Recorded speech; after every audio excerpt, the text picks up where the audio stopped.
Subscribe to our channel by clicking the subscribe button. Click the bell button and enjoy the latest uploads from our channel. اس مبارک رات کے بارے میں قرآن میں کیا کوئی آیت ہے؟ اور جیسا کہ بتایا گیا ہے کہ یہ اس رات میں عبادتیں کی جاتی ہیں، لیلۃ الصق ہے، تقسیم امور کی رات ہے، کیا یہ ثابت ہے احادیث سے؟ کیا دوسرے دن روزہ رکھنا چاہیے؟ یہ وہ سارے سوالات ہیں جو میرے پاس آئے ہیں۔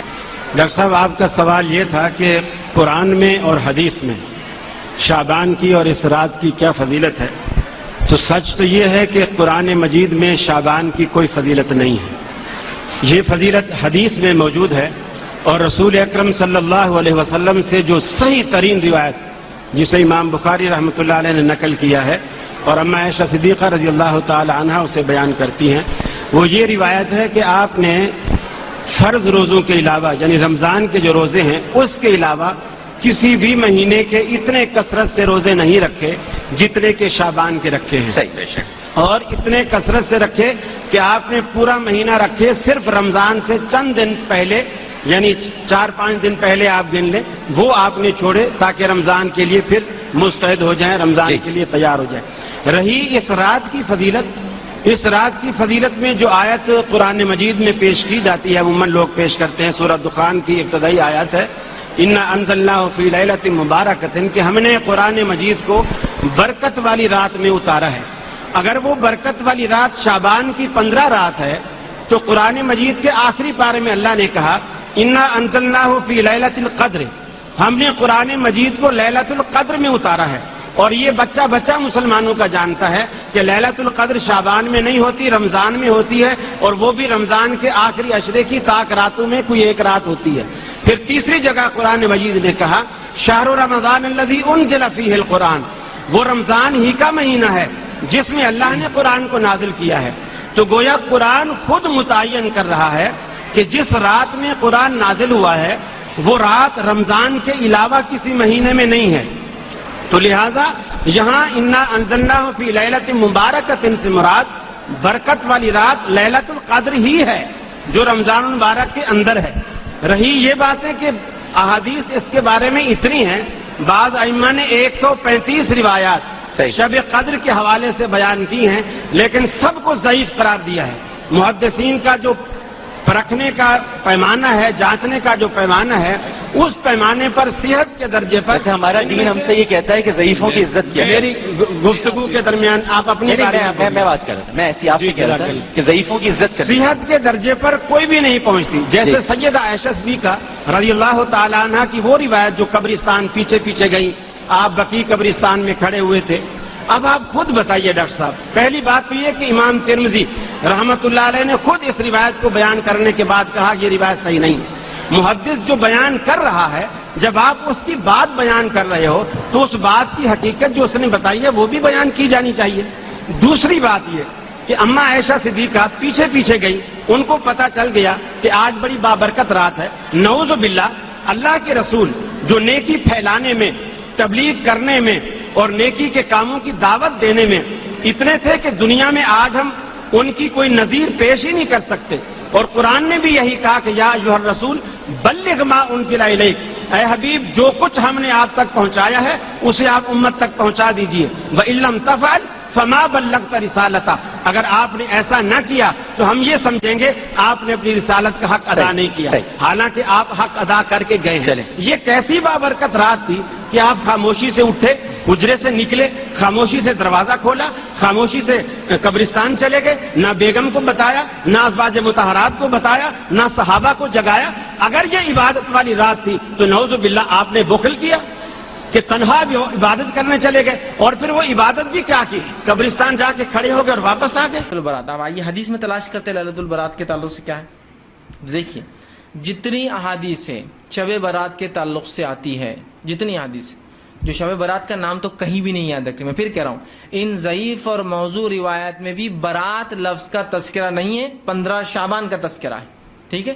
تو جتنی روایتیں 15 شعبان کے تعلق سے آتی جس کو شب برات بول کر ہم منا رہے، اس کا تذکرہ نہ صحیح روایت میں نہ ضعیف روایت میں ہے، تو اس 15 شعبان کی جتنی روایتیں ایک چھوڑ کر ساری کی ساری ضعیف جدن یا موضوع کے درجے میں آتی ہے، یاد رکھیے۔ ضعیف کے اندر بھی ایک بہت ضعیف ہوتی اور اکثر موضوع کے درجے میں آتی ہے، جن کے روات کا پتہ ہی نہیں کہ یہ کون تھے، کب جیے اور کب مرے، کچھ علم نہیں، تو یہ ہوتی ہے موضوع روایت ہے۔ تو یا تو یہ ضعیف ہے، یا ضعیف جداً بہت اشد اس میں ضعف ہے، کمزوریاں ہیں، اور یا تو پھر تمام کی تمام موضوع ہے سوائے ایک کو چھوڑ کر، اور وہ ایک روایت جس کو ناصر الالبانی رحمہ اللہ نے حسن قرار دیا، یاد رکھیں۔ اس ایک جو حدیث کو لے کر ہی بہت سے لوگ کہتے ہیں دیکھو ایک تو حسن روایت ہے نا، آئیے اس روایت کا بھی مطالعہ کر لیتے، وہ حسن جس کو ناصر الالبانی رحمہ اللہ نے کہا وہ کیا ہے۔ حالانکہ اس پر بہت سارے اہل علم اس پہ بھی جرح کیا اور کہا یہ ضعیف ہے، لیکن پھر بھی چونکہ ناصر الالبانی نے کبھی اس سے اپنی زندگی میں رجوع نہیں کیا، انہوں نے کہا کہ نہیں یہ بات ہی صحیح ہے کہ یہ حسن ہے، لہٰذا ہم اس کو اگر حسن بھی مان لیں، بہت سی بار ہوتا ہے نا اخبارات میں آتا ہے جو ہے کتاب و سنت کے ماننے والوں کے بڑے عالم، سلفیوں کے بڑے عالم علامہ ناصر الالبانی خود اس رات کے فضائل میں ایک حسن روایت نقل کرتے ہیں، اسی لیے میں اس بات کو خاص رکھ رہا ہوں کہ ہم وہ مغالطے میں نہ آ جائے کہ یہ کیا ہو رہا ہے، ٹھیک۔ تو انہوں نے حسن جو قرار دیا وہ روایت کیا ہے، وہ روایت صحیح ابن حبان میں آتی ہے۔ دوسرا جو ہے معجم طبرانی، امام جو ہے طبرانی کی جو معجم ہے جس میں انہوں نے حدیث سے کچھ جمع کی، اس میں یہ روایت آتی ہے، اور امام بہقی نے شعبۃ الایمان میں سے روایت کو لایا ہے، اور علامہ ناصر الالبانی نے ان تمام کتابوں سے جو جمع کی جس کو صحیح جامع صغیر کہتے ہیں، تو اس کتاب میں آپ نے اس کو حسن درجہ دیا ہے کہ یہ روایت حسن ہے، الفاظ اس روایت کے یہ ہے۔ اور سنیے اللہ تبارک و تعالی، حالانکہ اس پر بھی بہت سے لوگوں نے ضعیف ہونے کا وہ کیا ہے، لیکن پھر بھی ناصر الالبانی چونکہ حسن کہا، اس حسن کو ہی مانتے ہوئے آگے بات کر رہے ہیں۔ وہ روایت کے الفاظ جو ہے اللہ تبارک و تعالی شعبان کی 15ویں رات، دیکھیے برات کا تذکرہ نہیں، اس لیے میں نے کہا نا برات تو ثابت ہی نہیں ہے، تذکرہ کیا ہے شعبان، اور جتنی ضعیف روایت اور موضوع ہے سب میں 15 شعبان کا لفظ ہے، برات کا تو لفظ ہی نہیں، یہ تو منمانا لفظ ہے۔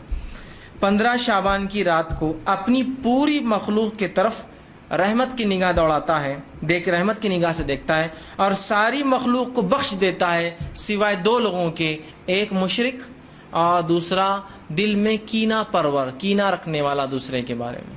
2 لوگوں کی مغفرت نہیں ہوتی، ایک مشرک اور دوسرا دل میں کینہ رکھنے والا، ان کی مغفرت نہیں ہوتی، باقی تمام مخلوق کی مغفرت ہوتی ہے۔ یہ ہے وہ روایت جس کو علامہ ناصر الالبانی نے حسن قرار دیا ہے، ٹھیک۔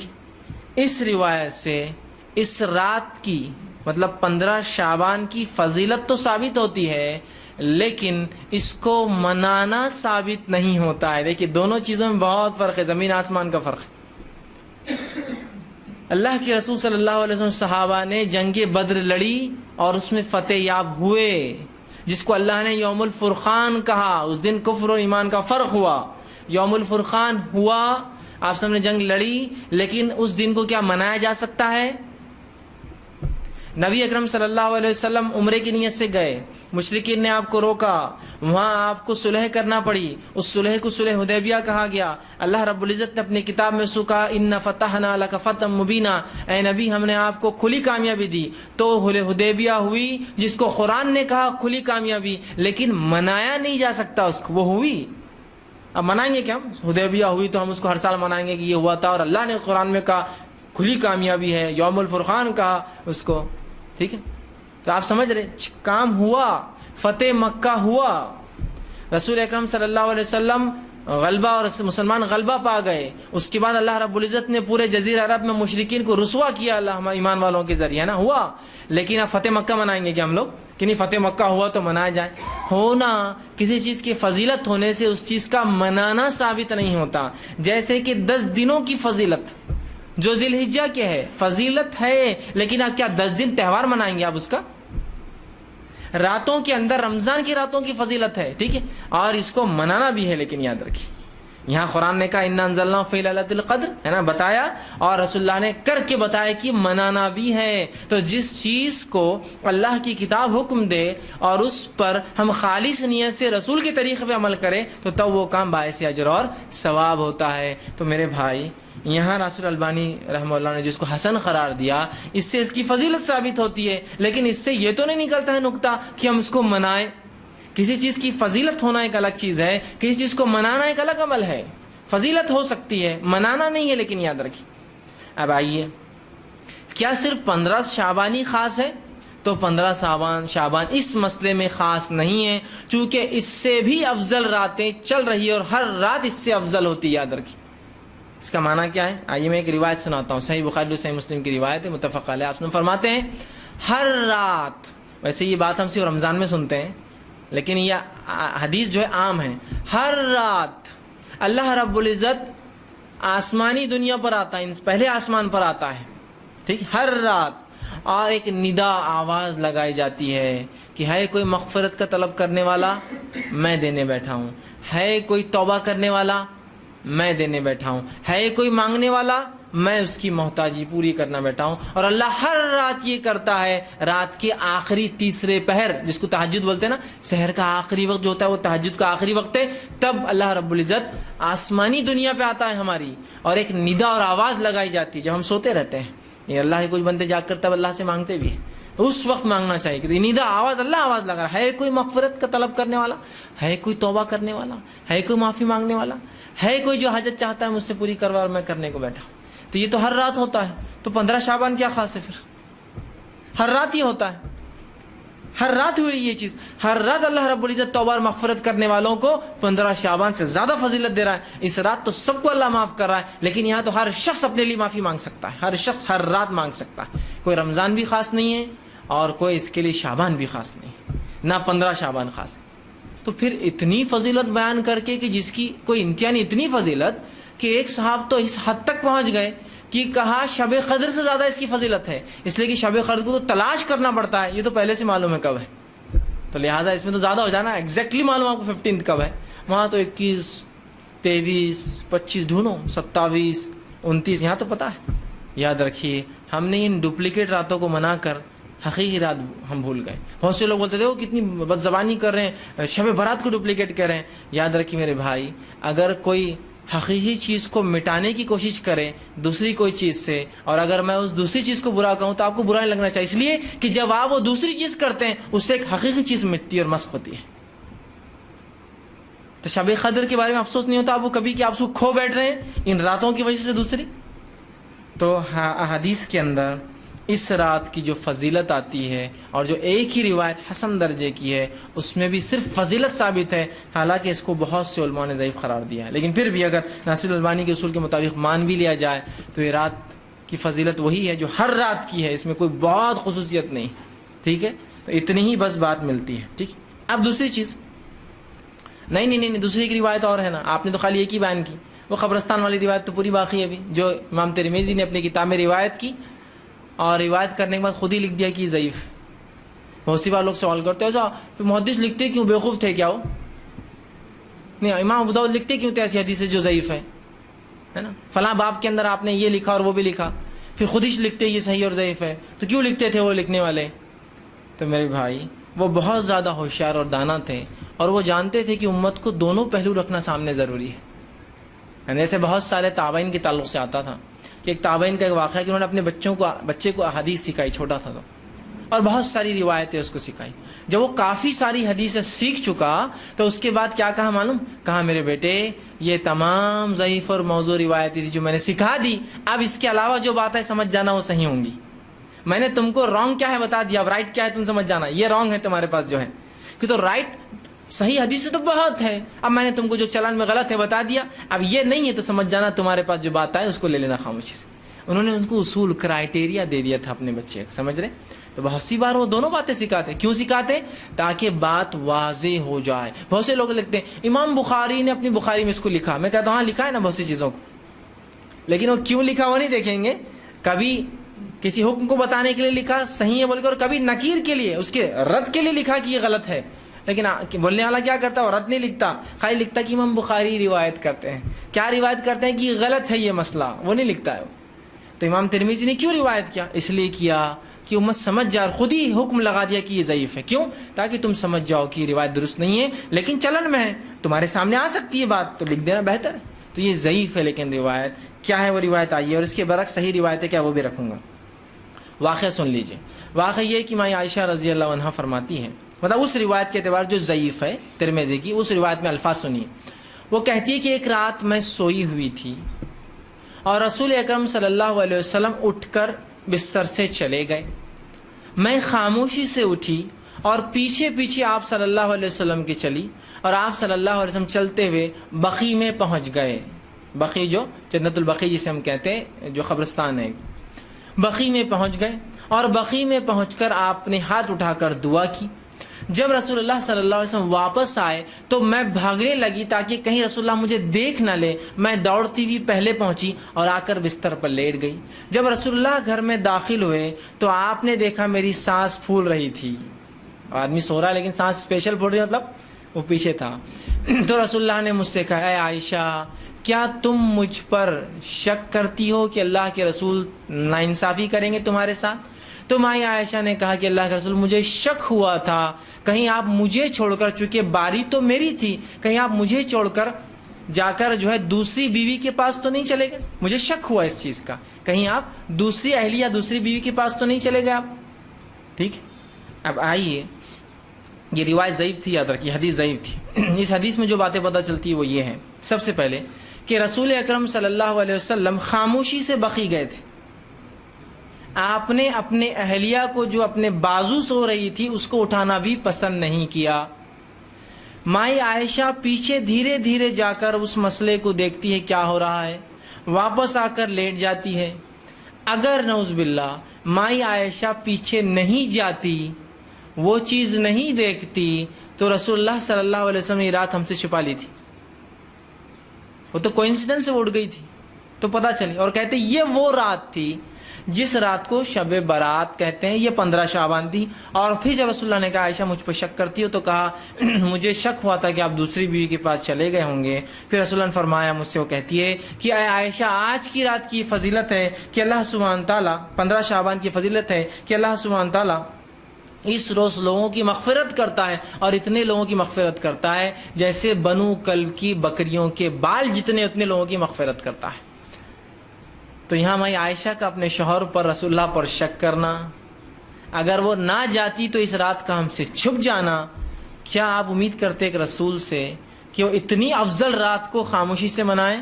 جبکہ رسول اللہ صلی اللہ علیہ وسلم رمضانوں میں 10 راتوں تک، روایت میں آتا عائشہ فرماتی ہے، ہمارے دروازوں پر، اپنی ازواج کے دروازوں پر دستک دیتے اور اٹھا کر کہتے جاگو عبادت کرو. حالانکہ وہ 5 میں سے کوئی ایک، لیکن رسول اللہ پوری 10 جاگتے تھے.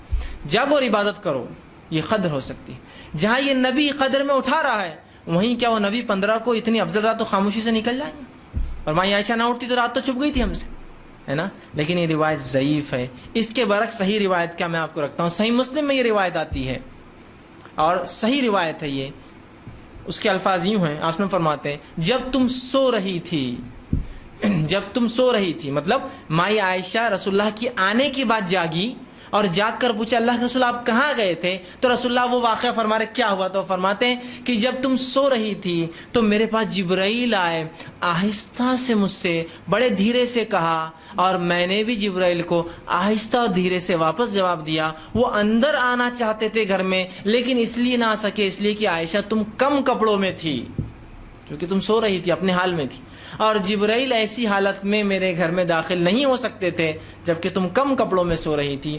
اور میں نے تمہیں اس لیے نہیں اٹھایا، میں بقیع گیا تھا اور وہاں میں نے دعا کی، اور اللہ رب العزت نے مجھے حکم دیا کہ جاؤ بقیع والوں کے لیے مغفرت کی دعا کرو، اور میں وہاں خاموشی سے گیا اور دعا کی. میں نے تمہیں اس لیے نہیں اٹھایا کہ میں خوف رکھ رہا تھا کہ کہیں تمہاری نیند میں خلل نہ پڑے، اور میں نے اس لیے بول کر نہیں گیا کہ کہیں ایسا نہ ہو کہ میں تمہیں اٹھا دوں نیند سے اور پھر تم اکیلے پن کی وحشت سے سو نہ سکو. تو اسی لیے میں نے نہ تم کو اٹھایا نہ تم کو انفارمیشن دی کیوں گیا.